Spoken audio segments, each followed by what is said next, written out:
اور آج 50 سال کے بعد بھی رشتہ تلاش کر رہے ہیں، 55 سال کے بعد بھی رشتہ تلاش کر رہے ہیں، 60 سال کی عمر میں بھی رشتہ تلاش کر رہے ہیں، 65 سال 70 سال کی عمر میں بھی رشتہ تلاش کر رہے ہیں۔ اس کی کیا وجہ ہے؟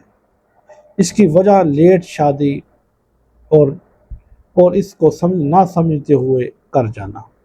شادی اسی طرح ہے جس طرح ہم کھانا کھاتے ہیں، ہماری ضرورت ہے 3 ٹائم کھانا کھانا، 2 ٹائم کھانا کھانا، ہم کھاتے ہیں۔ اسی طرح شادی ہماری ضرورت ہے، مرد کی بھی عورت کی بھی۔ السلام علیکم ورحمۃ اللہ وبرکاتہ۔ میں ہوں حافظ عثمان، الخیر رشتہ سینٹر سے آپ کے سامنے حاضر ہوں۔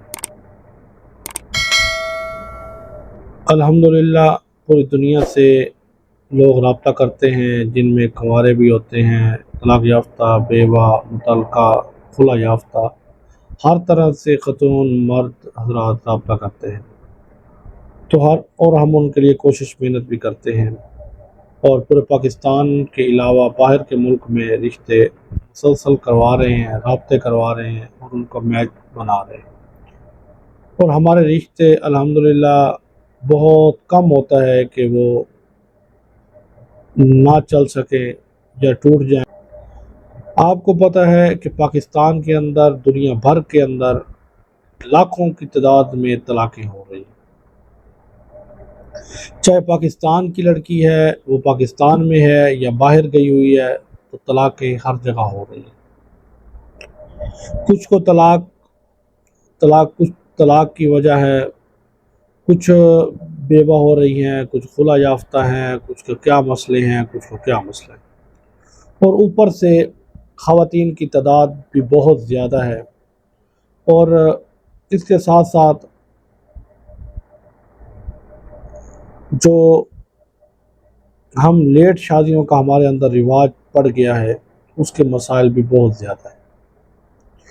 ایک بات یہاں میں کہنا چاہوں گا کہ ہم مستقبل کے چکر میں اپنے اصل مستقبل کو بھول جاتے ہیں، اور آج 50 سال کے بعد بھی رشتہ تلاش کر رہے ہیں، 55 سال کے بعد بھی رشتہ تلاش کر رہے ہیں، 60 سال کی عمر میں بھی رشتہ تلاش کر رہے ہیں، 65 سال 70 سال کی عمر میں بھی رشتہ تلاش کر رہے ہیں۔ اس کی کیا وجہ ہے؟ اس کی وجہ لیٹ شادی اور اس کو نہ سمجھتے ہوئے کر جانا۔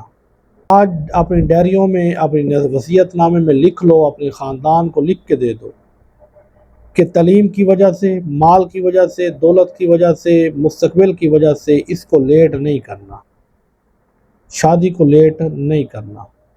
شادی اسی طرح ہے جس طرح ہم کھانا کھاتے ہیں، ہماری ضرورت ہے 3 ٹائم کھانا کھانا، 2 ٹائم کھانا کھانا، ہم کھاتے ہیں۔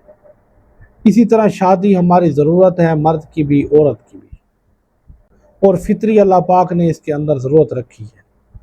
اگر آپ اس کو جائز اور حلال طریقے سے پورا نہیں کرواؤ گے تو وہ حرام طریقے سے پوری ہوگی، اور آپ جتنی لیٹ شادی کو لے جاؤ گے مستقبل کے چکر میں، وہ لڑکا لڑکی جتنے ہی غلط کام کریں گے، اس کا گناہ ان کے والدین کے سر پہ ہوگا، اور قیامت والے دن ان سے پوچھا جائے گا کہ بھئی تم نے یہ گناہ کیوں کیا اور کیوں کروایا۔ اس لیے میری آپ سے یہ گزارش ہے، آج کے جو 10-12 سال کا بچہ یا بچی ہے، اسے ہر چیز شخص کے بارے میں، معاشرت کے بارے میں، مباشرت کے بارے میں سب کچھ علم ہے، تو 35 سال اور 30 سال کا لڑکا لڑکی کہاں کھڑے ہوں گے؟ مجھے بتائیں۔ یہ جنریشن جتنی تیزی سے ترقیاں کر رہی ہے دنیا کے معاملات میں، اتنی ہی تیزی سے اس کام میں بھی آگے سے آگے بڑھ رہی ہے۔ آپ دیکھتے نہیں کہ پچھلے زمانے میں 18 سال کے بچے بچی کو بھی کچھ علم نہیں ہوتا تھا، آج 10 سے 12 سال، 7 سال، 8 سال کے بچے بچی کو سب چیزوں کا علم ہے۔ تو پھر شادی بھی اتنی جلدی ہونی چاہیے جتنی جلدی اس چیز کا علم ان کو آگاہی ہو رہی ہے۔ تو اس لیے آج سے یہ نصیحت لکھ لیں، سمجھ لیں، جو کچھ سمجھ میں آتا ہے اپنے بھائی کی نصیحت پلے باندھ لیں کہ شادی کو پیسے کے لیے، مال کے لیے، جائیداد کے لیے، کاروبار کے لیے، مستقبل کے لیے لیٹ نہیں کرنا۔ یہ ضرورت ہے، جیسے بھوک لگنی شروع ہو تو اس کو پورا کر لو، انگل مار کتے، اس کو فوراً پورا کر لو۔ تو اتنی کثیر تعداد میں جو طلاقیں ہو رہی ہیں، تو مرد دوسری شادی کر لے، تیسری کر لے، چوتھی کر لے، کسی کو کوئی افسوس گلہ نہیں ہے، پر عورت اگر دوسری مرتبہ شادی کر رہی ہے، تیسری مرتبہ کر رہی، چوتھی مرتبہ، پھر اس کے شکوے شکایت کیوں ہیں، اس کے گلے کیوں ہیں؟ اسلام میں، مسلمانوں میں یہ چیز نہیں ہونی چاہیے۔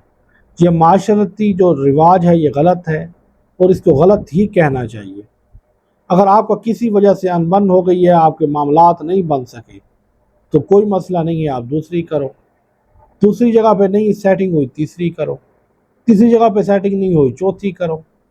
صحابہ کی زندگیاں دیکھو، کتنی کتنی شادیاں انہوں نے کی ہیں، اور کیسی کیسی عورتوں کی شادی ہوئی ہیں، اور ایک ایک عورت نے کتنی کتنی دفعہ شادی کی ہے۔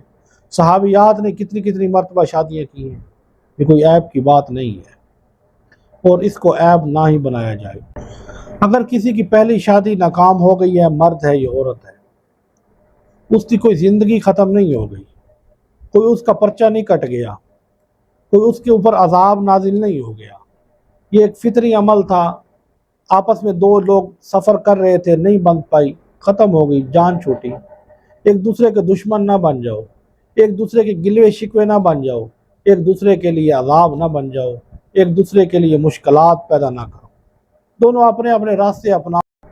مسئلہ رشتوں کی کمی کا نہیں ہے، مسئلہ جو آگے لوگ اس کو برا سمجھتے ہیں کہ اب اتنی مشکل سے رشتہ ڈھونڈا تھا، بڑے سال لگ گئے تھے، اب آگے کیسے رشتہ تلاش کریں؟ رشتے تو بہت ہیں، لڑکیوں کے لیے بھی لڑکوں کے لیے۔ ڈیمانڈیں جو ہے نا، یہ کام خراب کر رہی ہیں۔ ڈیمانڈ، کوئی لوگ ڈیمانڈ، اچھے لوگ ہیں، ڈیمانڈ نہیں افورڈ کرتے، یا افورڈ نہیں کرتے، یا ایکسیپٹ نہیں کرتے، تو وہ لوگ بس یہ دیکھو کہ اگر اس نے پہلی بیوی کے ساتھ 10 سال 20 سال گزاری کھڑا ہے، اور اچھے طریقے سے گزاری کھڑا ہے، وہ آپ کی زندگی کی مکمل راحت آپ کو دے رہا ہے، اس کا گھر بھی ہے، گاڑی بھی ہے، کاروبار بھی ہے۔ وہ کہتا ہے جو ہم کھاتے ہیں وہ کھلائیں گے، جو پہنتے ہیں پہنائیں گے، پر جو اضافی ڈیمانڈ ہے وہ ہم ہرگز قبول نہیں کریں گے۔ ہم اس کو سہارا دیں گے، پناہ دیں گے، ہر طرح سے سکیورٹی دیں گے، فیسلٹی دیں گے، پر ڈیمانڈیں قبول نہیں کریں گے۔ تو اچھا انسان جو ہے وہ ہرگز ڈیمانڈیں قبول نہیں کرے گا۔ ہر وہ لوگ اچھا نہیں ہے جس کے پاس مال ہے، دولت ہے، ہر وہ بندہ اچھا نہیں ہے، ٹھیک ہے، ہر وہ بندہ اچھا نہیں ہے، اور نہ ہی وہ بندہ برا ہے جس کے پاس مال ہے، دولت ہے، ٹھیک ہے۔ جن کے پاس مال نہیں وہ بھی اچھے ہیں، زندگی گزار رہے ہیں، اپنے بچے بیویاں سنبھال رہے ہیں، گھر سنبھال رہے ہیں، گھروں کو چلا رہے ہیں، رشتہ داروں کو چلا رہے ہیں، زندگیاں نبھا رہے ہیں۔ تو اس لیے اپنی نئی زندگی کا آغاز کریں، رشتوں کو نبھانا سیکھیں، ٹریننگ لیں۔ آج کل آپ کے پاس وقت بہت کم ہے، زندگی بہت فاسٹ ہے، تو اس کو سیکھیں، سمجھیں، اور صحابہ کرام اور صحابیات کی زندگی کا مطالعہ کریں، اور دیکھیں انہوں نے زندگیاں کیسے گزاری، شادی شدہ زندگیاں کیسے انہوں نے نبھائی ہیں، اور شوہر اور بیوی کے کیا حقوق ہیں، اور کیسے کیسے چلنا ہے زندگی میں، کیسے کیسے لمحات آتے ہیں، ان کو کیسے کیسے افورڈ کرنا ہے، کیسے کیسے ایک دوسرے کے ساتھ مل کے چلنا ہے۔ ان سب چیزوں کو دیکھیں، سمجھیں، اور اپنی زندگی کی نئی شروعات کریں۔ نا امید نہ ہو، مایوس نہ ہو، ڈپریشن میں ہرگز نہ جائیں۔ اللہ پاک نے جب تک زندگی ہے، سانس باقی ہے، امیدیں اللہ پاک رکھیں۔ اللہ آپ کو دیکھ بھی رہا ہے، سن بھی رہا ہے، اور آپ جو کچھ کر رہے ہیں اس کے علم میں ہے۔